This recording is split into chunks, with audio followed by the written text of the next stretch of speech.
IVM. Hello and welcome to the Habit Coach podcast. I am Ashdin and Dr, your habit coach. And today with us, we have Dr. Altamash Shaikh. Now, we did another episode with him where we were talking about thyroid health and hypothyroidism. This episode, we're going to cover hyperthyroidism. So if you haven't heard the first episode, go listen to that as well, because he explains what is the function of the thyroid in that. So it's Thyroid Awareness Month. And it's critical that we learn about this gland because it is such an important one. It plays a very important role in our body.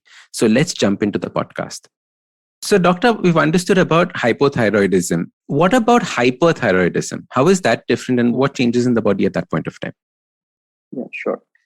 So I think that's a very important question. Again, on the other spectrum, when the thyroid gland is making more T3 and more T4, now, this is the time where whatever I have said, the function of thyroid gland earlier in my hypothyroid podcast, here people have to understand that everything that thyroid was doing now will be at a faster pace and at a much faster rate. So there is too much of fast heartbeat. People may feel palpitations. So maybe at times the sleep is disturbed because the heart rate may be as fast. They might just get up with a thud in the chest and they land up in emergency departments and casualties thinking that it's a heart attack that they got. But only on investigation, then we try to confirm that, yes, it is a thyroid which is causing the heart rate so fast. So palpitation. Then excessive body heat is produced as we were talking. So a lot of sweating. Their complaint is that, doctor, we are sweating. My sweat is smelling differently and I am profusely sweating and I have become heat intolerant. So that may be one presenting complaint, but I'm just not able to understand why there is so much of sweating. There could be tremors, fine tremors of the hands. Their hands can just tremor and they could be like, I'm not able to write what I used to. My bank called me saying that my checks are not of the same signature. These are usual stories which we get it from the patient, that sometimes the school teacher sends back that your children's handwriting has changed, or person is not able to drive or put the brake at sometimes. That in severe cases, it's not only the hands, but it's also about the legs and sometimes the neck also may be shaky. So palpitation, sweating, tremors. Now, because everything is happening at the fast rate, whatever the person may eat, person may feel like going for doing latrine. So faster rate of defecation. Similarly, since everything is happening so fast, in spite of a good appetite, patient will be eating more, but there will be weight loss because the proteins are also getting catabolized very fast. So we've had a lot of patients, those who are weighing 100, 120, 140 kg. They come back with weight loss of 10, 20, 30, 40 kg, thinking that they are losing weight voluntarily, but it might be actually, it is because of the disease weight. So all the weight loss may not be a good news all the time. So this is one disease that with which good appetite, a patient will be losing weight. Then so it would actually be muscle loss that is happening at this point of time, not actually fat loss. Yes, it is a muscle loss properly. And there is a visible change in appearance. We have had so many patients that they say, doctor, I'm not able to recognize myself. The facial muscle loss can be, these are, of course, those cases where people thought that it is good that they're losing weight, but it's usually the identity photo which is not being recognized by securities. And then they say that, okay, you need to see a doctor. Wow. Like that. So apart from this, you have bone pain, there can be joint pain, and also, as I said, all systems get activated. So is your brain. So extreme irritability, extreme maniac phase may happen in some patient. A lot of anger, a lot of agitation, a lot of irritation. Some people end up with psychiatry department. It's the other way. Then the psychiatrist does the T3, T4, TSH as the blood test, and then we take it from there. So this is hyperthyroidism. Sex differences are also there in this. So for a lady, the menses would be shut because of the changes are happening so fast that there may not be menses. There may be it's only mild spotting. In hypothyroidism, it was the reverse. There can be difficulty in conceiving. There can be abortions in some patients. And because of too rapid thing, there can be erectile dysfunction in men also. There can be changes in the voice in some patients. Now, hyperthyroidism may also happen in some patients because of swelling of the gland or because of small swelling or a multinodular goiter also. But this is also possible. As I was telling you in our earlier podcast, that it couldn't come with either a normal thyroid swelling or a goiter proper full or single nodule or multiple nodules. So it could be through any ways that these things can take place. There is generally a family history of thyroid disorder. There may be some history of eyes popping out with hyperthyroidism. 20 to 30% of the people actually have first problems in the eyes. The eyes are staring and glaring. Some people come with pain in the eye or pain behind the globe of the eye, or some people come with blurry vision. Now, this can be an emergency for thyroid when eyes are involved. So that's why you need, a lot of times we get patients from the ophthalmologist that you need to see an endocrinologist and get your thyroid sorted. Nothing is the problem in the eye. Problem is in the blood test, and that's what you need to look at. It can cause skin vitiligo issues also. So skin, there can be white patches, there can be itching of the skin, there can be brownies, swelling, swollen lesions over the shin or the foot of the legs. So this is where we can get hyperthyroidism. So generally, to treat this, we have two types of treatment. One is to first reduce the rate of whatever is being high, especially the heart rate and the tremors that we discussed. And part two of the question, how do we reduce the production of thyroid hormones itself? So that's called as the anti-thyroid tablet or the thyroid reducing treatment. So that can be of three types again. It could be a tablet, as I said earlier, anti-thyroid drugs, or it could be a radioactive iodine treatment where we try to quieten the thyroid by giving the iodine dose, or if there is too much of compression or too much of swelling over the neck, then we may want to remove it. Every patient may not be fit for either of the three. That is decided on an individual basis as per your case and as per your stage of disease. But these three things are available, and it is very important for the patient and the family to sit with your endocrinologist and discuss out which is the best option for you, and then move ahead in time and take that kind of a treatment. Protection of the eye, if hyperthyroidism has come with that, is again very important.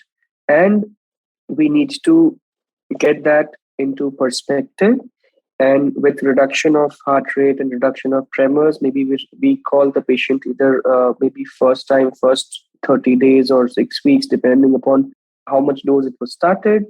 And then we take it from there. And improvement is dramatic. Patient starts regaining their all functions of all the systems, and it's a gratification of treatment. The patient feels more happy, the doctor feels happy, and everybody's like, oh, you're regaining, you're becoming something back to normal, what you were. And that's how is the day. And I think that was one of I think the this is such an important message, right? Because Yeah. most people get so caught up in the fact saying, oh my God, now I have thyroid. And that's the phrase that they use, right? I have thyroid. But not Right. realizing that you can, whether you have hypo or hyperthyroid, get it back to normal. And like you said, that you can feel normal again. Right. Absolutely. We're going to take a quick break. See you on the other side. Hey, it's been another great week on the IVM Podcast Network. On Cyrus Says, Mudit Dandwate, CEO and co-founder of Dozy, tells Cyrus how he built his health tech company and survived a crocodile attack.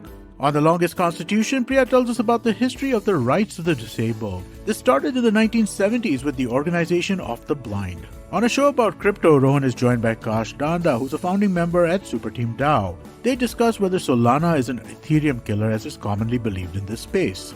On Press Decode, Sarah and Vagda discuss the acquittal of Bishop Franco Mulakkal and whether the beautification of Purani Delhi strips it of its charm.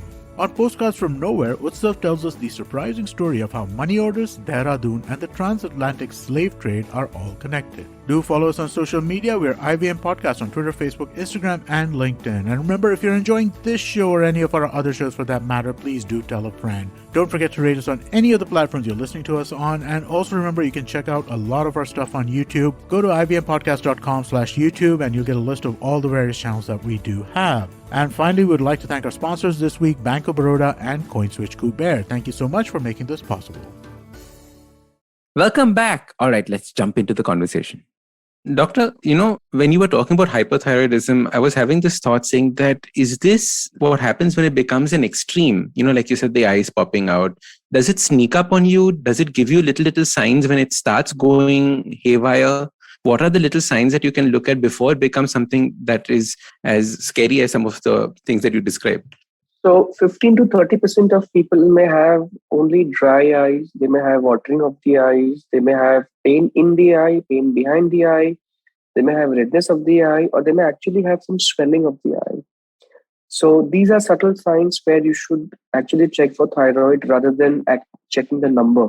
So especially young people, they should be looking into that. Now, because of this lockdown and COVID, a lot of people have got eye numbers. So because they are going and of course it's a triggering event. So some people have got their thyroid also tested, and some people have been found to have. As I said, health check can be sometimes really good, and health check can be sometimes really the opposite. So to pick up those subtle signs even from the blood test, of course we can do it as endocrinologists. Apart from only eyes, as I said, even skin gives a lot of hints towards thyroid. So that's important. As I use the word, lot of sweat. So a warm, moist hand. You're shaking hand with somebody and somebody's hands are warm and moist. That doesn't mean that the girl or the guy is hot. It also means that she or she may be having hyperthyroidism. So, those are an important ones. But very commonly we get heat intolerance, we get tremors, and we get palpitations and weight loss, abnormal weight loss. I think that's the tag we should be always using: abnormal weight loss or involuntary weight loss. Correct. In the extreme elderly, they may present actually with heart failure, as I said, because the rates of everything is high. So it may be a very silent kind of thyroid. Elderlies may not have all these things. They might just come with breathlessness and heart failure, swelling of the feet. So this is another various presentation, another issue that may present with thyroid. So they can go to psychiatry, they could go to dermat, they could go to gynac, they could go to some people go to oncologists thinking that because they're losing weight, they got some type of cancer. They could go to an orthopedician with a fracture because hyperthyroidism, bones leach out and bones become very weak. So even if for an elderly, if there is a heart failure or an abnormal heart rhythm along with bone pains and fracture, it could be hyperthyroidism and not the disease of heart or disease of bone separately. Interesting. So we always try to give a disease which has got same system involvement rather than two other various system involvement. Do you have a suggestion on how often you should get your thyroid blood work done? Yes. So that's $1 million question. This would depend upon what kind of thyroid disorder you have. Okay. Number one, at what stage you were diagnosed. Number two, what treatment you have chosen for that type of thyroid disorder. So there is no one thing for hypothyroid or hyperthyroid. In general, for hypothyroid, we need to get the thyroxine dose fixed for your body. That's why in the start, you may have been asked for 6 weeks to 8 weeks. After that, 3 months, and then maybe once a year as per requirement. However, if the lady wants to get pregnant, the frequency may change. That's why there is no one answer for this question. If you are hyperthyroid, as I said earlier, maybe 4 weeks initially. In certain cases, we talk about 2 weeks also initially, and then maybe 2 months to 3 months as per their desired response, as per their suggested illnesses. So somebody with heart failure and eye disease and a fracture will be, the frequency of testing would be different than compared to somebody who got only picked up on a health check like that. But usually it may be 4 to 6 weeks or maybe 2 to 3 months in hyperthyroidism. So it completely depends on the issues that you're going through at that point of time. Yes. One of the last questions that I had was around this word called stress.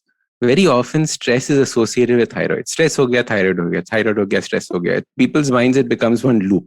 What is the role of stress in all of this, and how, as a doctor, do you identify stress and tell your patients to deal with it or even think about it? Any kind of disease is stressful, and any kind of stress can give you a lot of diseases. It's a bi-directional cycle of life. Now, as I said, Treatment can be because of the disease itself. Treatment can be because of disease monitoring. Stress can be because of disease monitoring. Stress can be because of the treatment itself. Now, what does these three mean? I'll explain you. A lot of people, when thyroid is affected on the mind, it is called as thyroid stress. So as I discussed with you in our first podcast of hypothyroidism, how the memory can come down, how there can be forgetfulness, how there can be depression, how can there be a kind of irritability. And the opposite in hyperthyroid, that there can be maniac phase, there can be extreme violent, extreme anger, irritability phase. So both are possible. So that, of course, is a thyroid stress that we look into from the medical side. And some people, because they are completely hale and hearty, there is nothing from outside, they feel that they should not be doing tests so often in the initial part. Perhaps actually that is the important thing, that initial part only you need to do test in first 6 weeks or 8 weeks. So that needs to be understood by people, that it is important. And stress as such does not cause thyroid. Stress is one of the causative factors. It can be one of the things, as I said. Too much of stress, immunity reduces, then autoimmunity sets in. My first podcast again, and that's how the immunity goes down and your thyroid may come into play over there. As such, everybody needs to learn to meditate, learn to calm down whenever there is a different situation. And the important things that can help thyroid and stress are your sleep on time, sleep at night, sound sleep. Whatever work you want to do till late night, get up early and do it in the early hours of the time, because the TRH from hypothalamus and the TSH from pituitary are all maximum in between morning 4 to 8 a.m. So that's the time, if you are looking at thyroid and stress, that's the time, that's how you will try to get up around 6 o'clock or 7 o'clock or so. So sleep is very important. And a normal routine exercise of 45 to 60 minutes, any exercise in any form, is again very important, that we should be doing, not only just from thyroid and stress point of view, but it will help you for a lot of other problems, a lot of other diseases. So I think with these two actionable things, these are important, and a regular checkup that you maybe need to do, your work job for thyroid is done. Maybe starting at the age of 30 if you have no problem at all, or if you have a problem maybe at the age of puberty, maybe before that when your height is a problem, or maybe after that when menses are an issue, or when paternity or maternity is an issue later, then you can do it. But if everything is normal, then maybe you do once in 3 to 5 years as per your requirement. As I said, thyroid is a Pandora's box. We can talk for 4 days, 5 days together, and we will not finish any or all the questions. I'm so happy that we did this. And like you said, we can talk for so long about the thyroid. Now, someday we must explore the other conversations as well. But this time I wanted to focus on these two, hypo and hyperthyroidism, because a lot of people write in saying that I have a thyroid issue. And normally when you ask them what thyroid issue, they don't know whether it was hypo or hypo. Don't know. Right. And it blows my mind. It's like, but you're doing something for it, right? They are extremely different things. So hopefully this podcast has helped demystify this. And whatever, if you do have a thyroid issue, figure out which one it is. And you can now start doing things for it. I think that is the big takeaway. And like you said, it's Thyroid Awareness Month. And I think it's critical that we all become aware of it for the rest of our lives. Doctor, anything else you want to leave us with before we close this podcast? No, I think I've said enough. Okay, lovely. Dr. Altamash, thank you so much for coming on the podcast. How can people reach out to you, connect with you if they have any further questions or any way in which they can talk to you? My email, my Instagram account, Dr. Altamash Shaikh. That's your Instagram account, yeah. Dr. Altamash Shaikh. Yes, DRALTAMASHAIKH, all A's, just DR in front. Okay, perfect. Lovely. Thank you so much for coming on the Habit Coach podcast. Absolutely lovely having you here. Sure. Thank you. If you like this podcast, don't forget to check out other interesting podcasts on the IVM network. You can listen to us on the IVM Podcast app or ivmpodcast.com. You can also follow us on social media. We are at IVM Podcasts on Twitter and Instagram. If you want to reach out to me, I am Ashdin Doc on Twitter and Instagram. You can find lots more information on my website, awesome180.com, or check out different content on my YouTube channel called AWESOME180. That's Awesome180. Namaste, this is Cyrus Brocha. I am part of the government cancel culture program to remove rubbish off all the different streams available. So what we have is all the collected rubbish we put together on our show. It's called Cyrus Says. It's on IVM podcast. You have to watch it and listen to it. It's on our app. It's on our website. It's on the YouTube channel. It's on Facebook. There are many different ways. Don't bother me and ask me how. You have to find out. We talk to different personalities. Many of them are known. Some are just people we meet downstairs and invite them up for chai. But the point is, it's fun and it's very therapeutic. So please join in and listen to Cyrus Says. जिस तरीके से हमारे माँ बाप ने अपने career की सीढ़ियां चढ़ी थी, वैसे आज के जमाने में तो पॉसिबल है ही नहीं गुरु, क्योंकि हमारा जमाना इतना कॉम्प्लिकेटेड है। आज क्या नहीं है, कंपटीशन है, सोशल मीडिया है, इतना इंफॉर्मेशन ओवरलोड है कि करियर का टेंशन ज्यादा होता है, उस पर काम कम।